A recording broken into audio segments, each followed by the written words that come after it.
Buenas noches, hermanos. Esta noche empezamos a estudiar la tercera epístola de Juan. Al igual que la segunda epístola de Juan, es una epístola muy corta cuyo escrito original cabía en una sola página. Sin embargo, esta epístola esconde un problema similar al que fue tratado en la segunda epístola de Juan, que tiene relación con las visitas de los maestros itinerantes y el tratamiento que debe darse a estos misioneros que visitaban las iglesias. Por tanto, ambas cartas tratan acerca de la verdad y el amor de los cristianos y su relación con la hospitalidad. Sin embargo, existe una diferencia principal entre ambas cartas. En la tercera epístola de Juan se dirige a un hombre que podría haber sido uno de los principales miembros de la iglesia. No se sabe si tenía alguna posición de autoridad. El destinatario se llama Gayo y se hace mención de dos personas, además de Gayo, que son Diótrefes y Demetrio. El mensaje en la tercera epístola de Juan difiere principalmente en que en la segunda epístola advierten a la iglesia de que no brinde hospitalidad a los falsos maestros que negaban la doctrina de que Jesucristo vino en carne. Por lo cual el apóstol Juan insistió y ordenó que no se le diga bienvenido a cualquier persona que predique un evangelio diferente. En cambio, en la tercera epístola de Juan se tratan de personas que estaban predicando el evangelio verdadero. Sin embargo, en la iglesia a la cual pertenecía Gayo, o las iglesias de esa región en particular, estaban prohibiéndole a los hermanos recibir a estos predicadores genuinos del evangelio verdadero y de ser hospitalarios con ellos. Había un hombre llamado Diótrefes que se oponía ferozmente a recibir a las personas o a los predicadores que estaban llegando a esa iglesia y prohibía a los miembros de la iglesia a recibirles y ser hospitalarios con estos predicadores. Juan elogia a Gayo, quien practicó la hospitalidad con estos hermanos, y reprende duramente a este hombre Diótrefes por negarse a darles la bienvenida y por su oposición a los que deseaban recibirlos. Por lo tanto, las dos cartas deben leerse juntas si queremos obtener una comprensión equilibrada de los deberes, el alcance y los límites de la hospitalidad cristiana. En este sentido, respecto a la hospitalidad, en el primer siglo de la iglesia ya se encontraban casos de abusos con la hospitalidad que tenían los hermanos respecto a otros creyentes. En los escritos del primero y del segundo siglo, que son conocidos como los escritos de los padres apostólicos, algunos de ellos, cito, eran Clemente de Roma, Ignacio de Antioquía, Policarpo y Hermes de Roma. Algunos de ellos eran discípulos directos, según Ireneo, del apóstol Pedro, el apóstol Juan, y en el caso de Policarpo, que fue discípulo también, según Ireneo, del apóstol Juan, escribieron en un conjunto de libros algunas pautas para poder llevar adelante o poner en práctica la enseñanza de los apóstoles. John Stott recopila algunos de estas pautas de comportamiento respecto a la hospitalidad para evitar los abusos que existían en aquella época, y menciona la Didaqué, que es el manual de la iglesia del siglo I, que muestra cómo se abusaba de esta hospitalidad. Por lo tanto, dan instrucciones para que los creyentes puedan reconocer o tener un criterio para ser hospitalarios o no con los predicadores. Por ejemplo, en la Didaqué se dan instrucciones de que un apóstol no puede quedarse más de un día, en caso de necesidad 2. Si se queda 3 días es un falso profeta, eso decía la Didaqué. También hablaba acerca de que se puede recibir, o que la persona que visitaba una casa podía recibir suficiente comida para su viaje, pero si pide dinero era considerado un falso profeta. Nuevamente, si un profeta, aparentemente hablando bajo la inspiración del Espíritu Santo, pedía dinero o alguna otra cosa, entonces se llamaba en la Didaqué a no prestarle atención a ese tipo de predicadores, excepto en el caso de que si pidiese alguna cosa sea para los necesitados. También se reconoce que los verdaderos profetas tienen derecho a quedarse y ser apoyados, pero un viajero cristiano común no quedaba libre por más de 2 o 3 días. Si esta persona quería quedarse sin trabajar, se negaba a trabajar, entonces los primeros cristianos consideraban que estaba negociando con Cristo. La tercera carta, la tercera epístola que vamos a desarrollar a partir de hoy, contiene mensajes para Gayo y Demetrio, y también en relación a estos cristianos comunes que se acercaban o que iban a predicar de iglesia en iglesia y tenían el derecho a ser recibidos por los hermanos. El propósito de esta carta podría resumirse en 3 grandes cuestiones, en 3 grandes funciones de esta carta. En primer lugar, reforzar el compromiso de Gayo de la noble obra de brindar hospitalidad a los misioneros viajeros, algo que ya estaba haciendo Gayo. En segundo lugar, llamar la atención al comportamiento intolerable de Diótrefes y también presagiar los pasos para limitar o dar una respuesta a esta rebelión de Demetrio, incluso a la autoridad apostólica de Juan. Y en tercer lugar, el propósito es elogiar a Demetrio.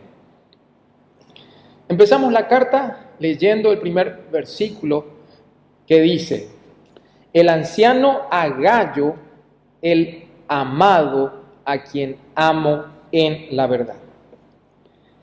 La identidad de Gayo, hay muchas personas que especulan acerca de quién sería este Gayo.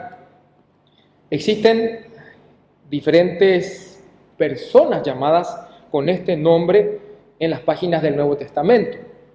Gayo era uno de los 18 nombres más comunes en el Imperio Romano en aquella época. Y vemos en el Nuevo Testamento, por ejemplo, a Gayo de Corinto, que fue bautizado por Pablo y después fue anfitrión de toda la iglesia. Esto lo vemos en 1 Corintios 1:14 y Romanos 16:23, y quien según Orígenes tradicionalmente se pensaba que había sido el primer obispo de Tesalónica.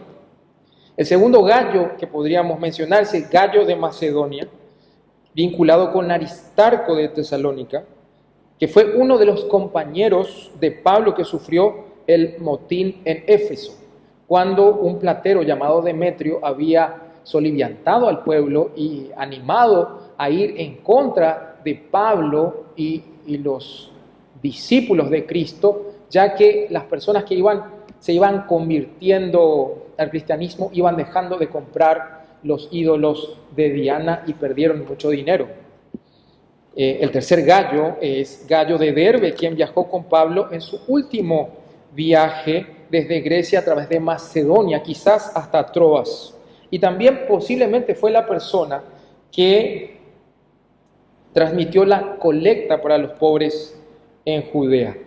Sin embargo, no sabemos, es más seguro descartar cualquier afirmación de la identidad de Gayo y decir simplemente que no sabemos quién era. Sin embargo, A Gayo, el apóstol Juan le llama mi querido amigo. En la versión Reina Valera dice el amado, un término que refleja una afectuosa consideración del anciano que tenía de este compañero. El apóstol Juan, en este caso, él, como en la segunda carta, no se identifica como Juan directamente por su nombre, sino como el anciano, que podría referirse a su edad, porque estaba, según se cree, en los últimos años de su vida, sirviendo en Éfeso. También podría referirse a la autoridad que tenía en la iglesia, como también a su autoridad apostólica. Pero el amor que sentía hacia Gayo, evidentemente era en la verdad. El anciano, en este caso Juan, describe a Gayo como alguien a quien ama en la verdad.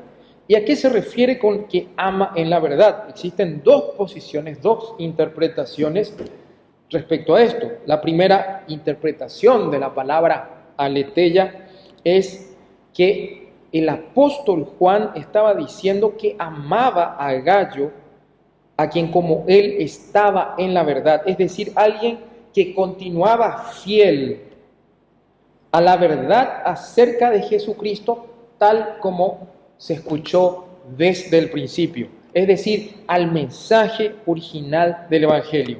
El segundo caso es, como afirman algunos comentaristas, es que el anciano simplemente estaba diciendo que amaba a Gayo verdaderamente, pero sin embargo es casi seguro que se estaba refiriendo a la fe y a la fidelidad que tenía Gayo a la verdad de Jesucristo. Esto lo vemos en el versículo 3, más adelante lo vamos a ver, que el andar en la verdad de Gayo era conocido por las personas en la iglesia, por testimonio de las personas que habían sido tan bien recibidas por este hermano de aquella iglesia. En este sentido, podríamos decir que existe un principio, que la verdad de Jesucristo une a los creyentes en amor. Por experiencia personal, podríamos decir que un verdadero creyente, cuando sabe que otra persona está andando en la verdad, está andando en la verdad de Jesucristo, está asistiendo a la iglesia, está leyendo la Biblia, está persistiendo fielmente, está hablando con fervor a otras personas del Evangelio, uno siente un afecto y un apego hacia esa persona. Las personas que por primera vez están llegando a la iglesia, están en el auge de su primer amor, generalmente resaltan por este entusiasmo por la verdad, y eso causa un apego en los hermanos que conocen la verdad desde hace tiempo. Sin embargo, hay casos en los que los hermanos no se gozan cuando alguien persiste en la verdad.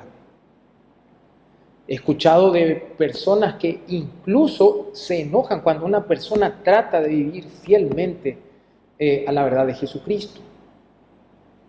Una señora una vez me dijo, fui a una iglesia, una creyente nueva, fui a una iglesia, me dijo. Sin embargo, cuando llegué, alguien había reservado el asiento y no me cedió el asiento para que yo me sentara con mi hijo. Sin embargo, una persona allá atrás me ofreció el asiento muy amablemente. Cuando transcurrió todo el culto, me di cuenta, me dijo esta mujer, que los asientos que había reservado esta persona permanecieron libres durante toda la reunión. Más tarde se dio cuenta que esta persona era un principal en aquella iglesia donde ella había asistido. Hay muchas personas que incluso ignoran el saludo de los creyentes que están viniendo a la iglesia. Esto me hace dudar de que realmente conocen la verdad, porque la verdad de Jesucristo une a los creyentes en amor. Ahora bien, cuando en el segundo versículo dice, amado, el apóstol Juan se refiere a Gallo como el amado.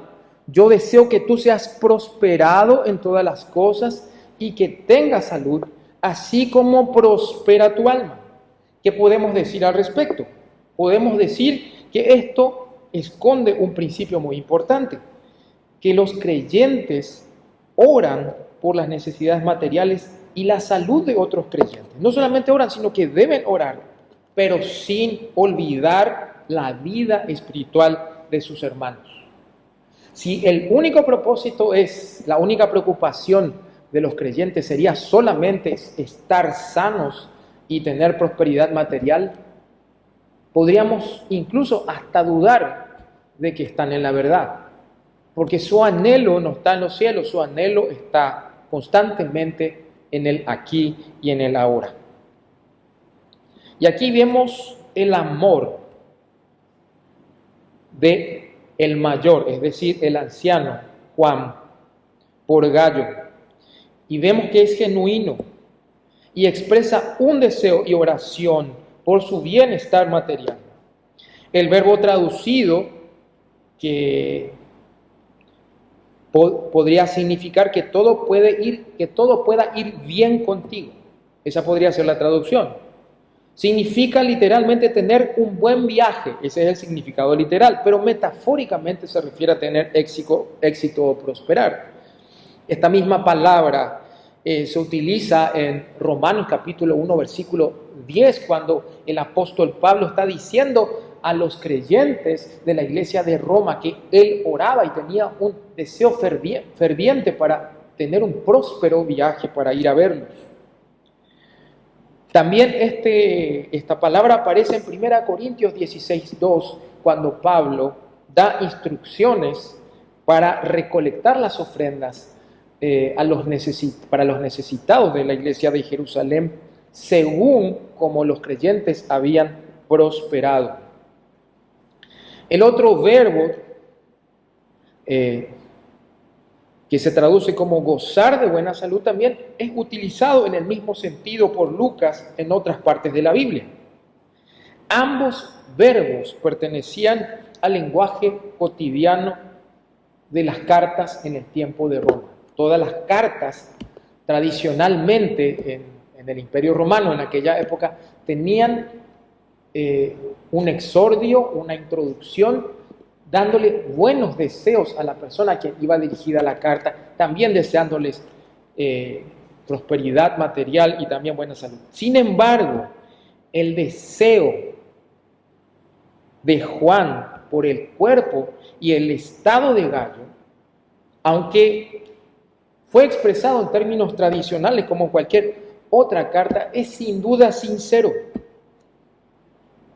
No es necesario que exprese un deseo similar, en cambio, por su bienestar espiritual, porque el discípulo, en este caso Gallo, ya estaba prosperando espiritualmente y era patente, como se va a ver más adelante en el versículo 3.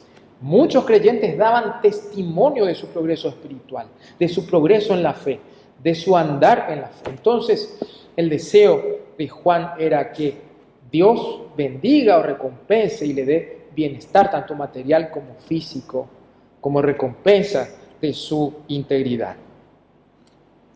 Por otro lado, debemos puntualizar o señalar una cuestión muy importante.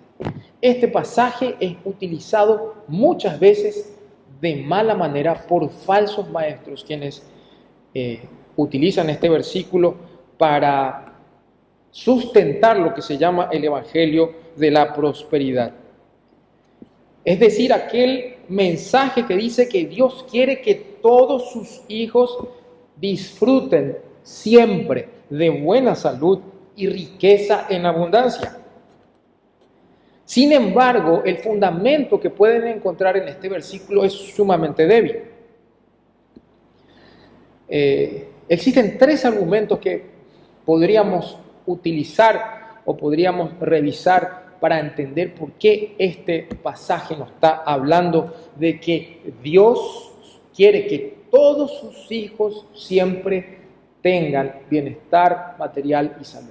Obviamente es una bendición de parte de Dios, pero no siempre ocurre eso. En este caso, el Evangelio de la Prosperidad depende casi por completo de las promesas de prosperidad en el Antiguo Testamento que fueron pronunciadas a la nación de Israel y no se repitieron en el Nuevo Testamento, ni a individuos cristianos, ni a la comunidad cristiana. Sabemos que las promesas respecto a Israel tenían que ver con la tierra, y si ellos guardaban la ley ceremonial, y si ellos eran fieles a Dios, entonces Dios los iba a prosperar con lluvia, ellos iban a poder tomar la tierra que Dios les dio por heredad, por promesa a Abraham, de que iban a tener los cultivos, tierras fértiles, y de que sus enemigos no los iban a vencer, sino que ellos vencerían a sus enemigos, en un pacto que hizo Dios con Israel, lo cual no se repite con los creyentes de la iglesia. En segundo lugar, este versículo no puede ser tomado para sustentar el evangelio de la prosperidad, porque son insensibles a la pobreza y el hambre que pasan muchos creyentes en distintas partes del mundo, incluso aquí en Paraguay. Hay personas que viven en la más absoluta pobreza y que son creyentes genuinos y que pasan necesidad. También podríamos decir que pasan por alto el énfasis del Nuevo Testamento en la adversidad, en lugar de la prosperidad como la principal marca de los seguidores del siervo sufriente que es Jesucristo. De hecho, que Jesucristo había dicho: en el mundo tendréis aflicción, pero confiad, yo he vencido al mundo. En las bienaventuranzas, Jesucristo había dicho: bienaventurados sois cuando por mi causa os vituperen y os persigan y digan toda clase de mal contra vosotros, mintiendo, porque vuestro galardón es grande en los cielos. También Jesucristo habló de que así como lo rechazaron a él, nadie es mayor que su maestro, así también nos rechazarían. En la epístola de Juan, en la primera epístola de Pedro, por ejemplo, podemos ver algunos ejemplos. Esto podríamos decir que es el mensaje de la epístola de Pedro, se refería a cómo andar bajo principios cristianos en un mundo en el que constantemente tenemos pruebas y adversidad. Por ejemplo, en primera de Pedro, capítulo 1, versículo 6, dice: en lo cual vosotros os alegráis, aunque ahora por un poco de tiempo, si es necesario, tengáis que ser afligidos en diversas pruebas, para que, sometida a prueba vuestra fe, mucho más preciosa que el oro, el cual, aunque perecedero, se prueba con fuego, sea hallada en alabanza, gloria y honra, cuando sea manifestado Jesucristo. Esta carta también habla de que nosotros no podemos ser diferentes a Jesucristo, quien padeció también por nosotros.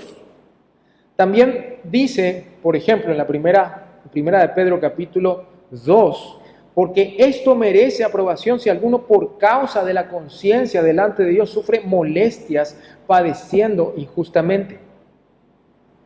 Y en el versículo 21 dice: pues para esto fuisteis llamados, porque también Cristo padeció por nosotros, dejándonos ejemplo para que sigáis sus pisadas. El Evangelio de la Prosperidad no puede basarse en este versículo, porque la Biblia promete a los creyentes de la iglesia que padecerá así como Cristo padeció. Y podría agregar un cuarto elemento, que este tipo de evangelio privilegia a las personas que tienen éxito material por encima de otras personas. Se consideran las personas que son exitosas, que tienen muchas riquezas y que quizás no guardan ninguna piedad ni anhelo piadoso en sus vidas, como las personas que son realmente privilegiadas por Dios y son escogidos por Dios. En cambio, se desprecia a las personas que no tienen absolutamente ningún éxito material en esta vida y a quienes La palabra de Dios nos llama a ayudar y a ser misericordiosos con ellos. Entonces, ¿de qué prosperidad está hablando? ¿De qué prosperidad espiritual está hablando el apóstol Juan? Voy a leer otra vez. Dice: amado, yo deseo que tú seas prosperado en todas las cosas y que tengas salud, así como prospera tu alma. ¿A qué se refiere como prospera tu alma? La evidencia del bienestar espiritual de Gayo, que había causado gran alegría a Juan, le había sido traída por algunos hermanos. Y vamos a leer el versículo 3 que dice: pues mucho me regocijé cuando vinieron los hermanos y dieron testimonio. ¿De qué? De tu verdad. En la Nueva Versión Internacional dice tu fidelidad. Y de cómo andas en la verdad, es decir, cómo Gayo estaba poniendo en práctica la verdad. Cuando dice tu verdad, que también puede ser traducido como fidelidad, se está refiriendo a una persona, figurativamente a una persona cuya apariencia, cuyo carácter o conducta, lo que parece ser su conducta, así como se muestra, corresponde exactamente con la realidad. Se refiere a una persona sincera e íntegra, que es tanto lo que dice ser como lo que verdaderamente es. Tu verdad y de cómo andas en la verdad, cómo pones en práctica la verdad. Y aquí podemos sacar un tercer principio. La fidelidad implica no solo aferrarse a la doctrina correcta, sino también persistir en la acción correcta. El anciano Juan parece estar enfatizando aquí la fidelidad de Gayo, no solo al aferrarse a la doctrina correcta, sino persistir en esa acción correcta. En el contexto de esta carta, la acción correcta se considera principalmente en brindar a los predicadores que visitaban las iglesias hospitalidad. Él brindaba hospitalidad a estos predicadores, mostrándoles su amor y brindándoles todo aquello que necesitaban. Ahí podemos hacer un contraste entre Gayo y Diótrefes. En la segunda carta de Juan se observa que se prohibía a los creyentes tener hospitalidad con los falsos maestros. En relación a Demetrio, en la tercera epístola, no existe ningún indicio de que Diótrefes practicaba una falsa doctrina, que enseñaba una falsa doctrina, o era favorecido, o él favorecía a cualquier persona que enseñara falsa doctrina. De lo contrario, posiblemente Juan lo hubiera mencionado en la carta, destacando cuál era la mentira enseñada por Demetrio. Sin embargo, vemos que no se habla de falsa doctrina, sino de una actitud del carácter. Era un hombre arrogante y rebelde ante toda autoridad porque él quería ser el principal. Quizás era un hombre vanidoso, una persona que solamente buscaba el poder y la influencia sobre los demás como su meta personal. Entonces podríamos decir que era una persona que posiblemente haya tenido una doctrina correcta, pero no andaba conforme a esa doctrina, no practicaba la verdad. En cambio, Gayo sí, no solamente se aferraba a la doctrina correcta, sino que también persistía en la acción correcta, en este caso, la hospitalidad.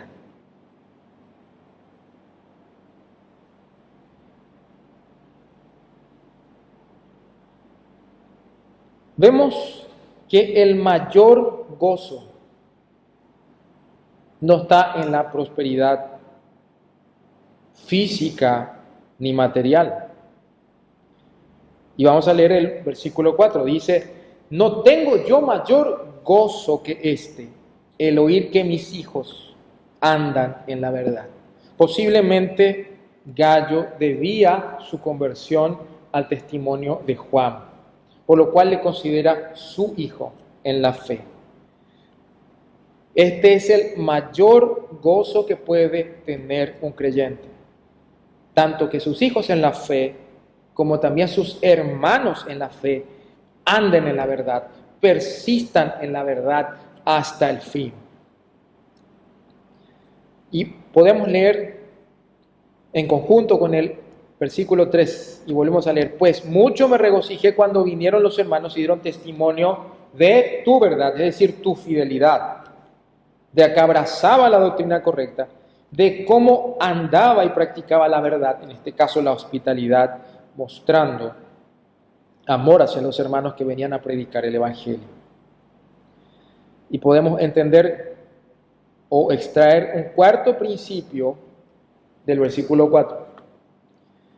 Podríamos decir que el mayor gozo de todo creyente debe ser la conformidad de la vida con la verdad por parte de sus hermanos e hijos en la fe.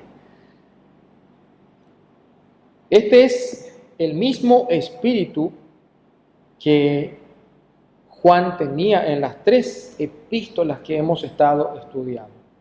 Juan dice que su gozo se completa cuando sus lectores se mantienen en comunión con él y practican la verdad.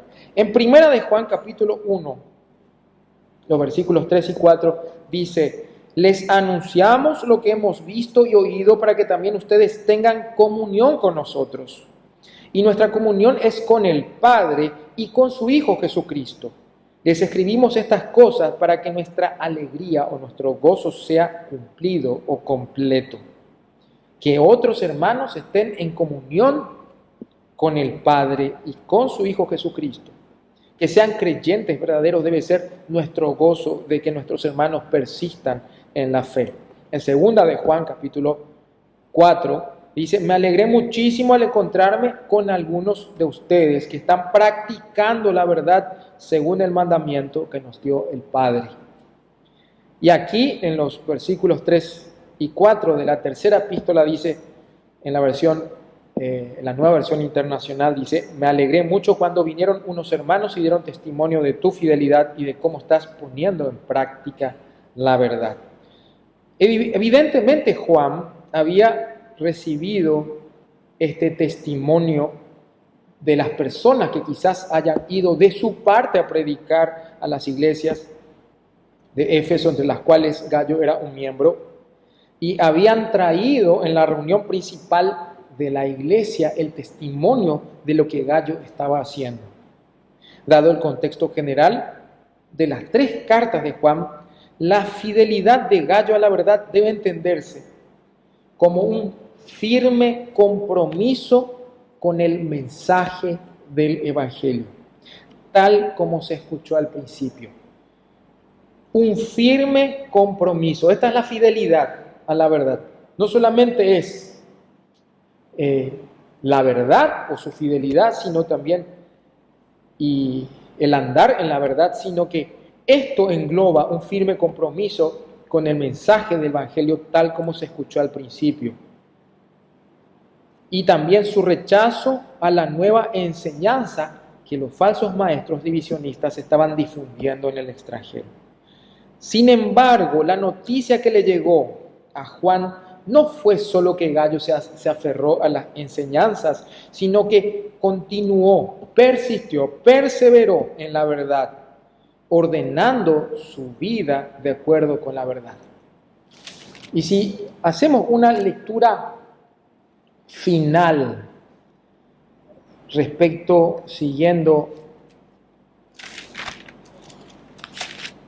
siguiendo este razonamiento respecto a la verdad, podemos ver que Juan amaba a un hermano como Gallo en la verdad. Amaba a un creyente verdadero. Los creyentes verdaderos aman a otros creyentes cuando ven que estos caminan en la verdad. También vemos que el testimonio es patente. Cuando alguien camina en la verdad, vemos así como los hermanos que fueron recibidos por Gayo dieron testimonio de su verdad y de cómo andaba en la verdad. Pero finalmente podemos ver que el andar en la verdad tiene relación con cooperar con la verdad. Gayo estaba cooperando con la difusión del Evangelio porque tenía un firme compromiso. Muchas veces quizás no tenemos el don o las capacidades de predicar, no somos oradores elocuentes, no somos evangelistas como los grandes evangelistas que conocemos en el mundo cristiano y también en la historia de la iglesia. Sin embargo, a pesar de que no somos evangelistas, obviamente debemos evangelizar, aunque no tengamos la facilidad que otros tienen, también podemos contribuir y cooperar con la verdad, practicando el amor y apoyando a aquellas personas que están trabajando fervientemente en la difusión del Evangelio. Vamos a orar.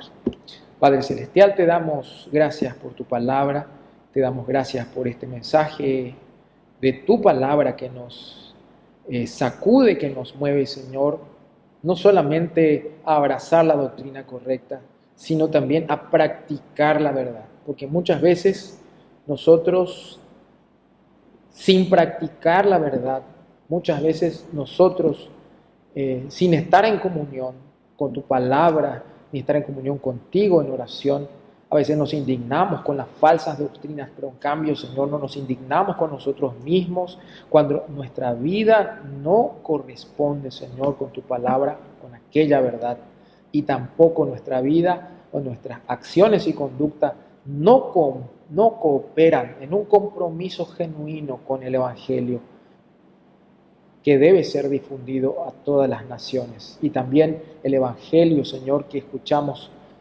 en la iglesia a través de la enseñanza, la cual nos edifica y nos transforma a la imagen de tu Hijo Jesucristo. Perdónanos, Señor, por nuestros pecados, porque somos inconstantes, Señor, pero tú nos llamas cada día a través de tu palabra. En Cristo Jesús. Amén.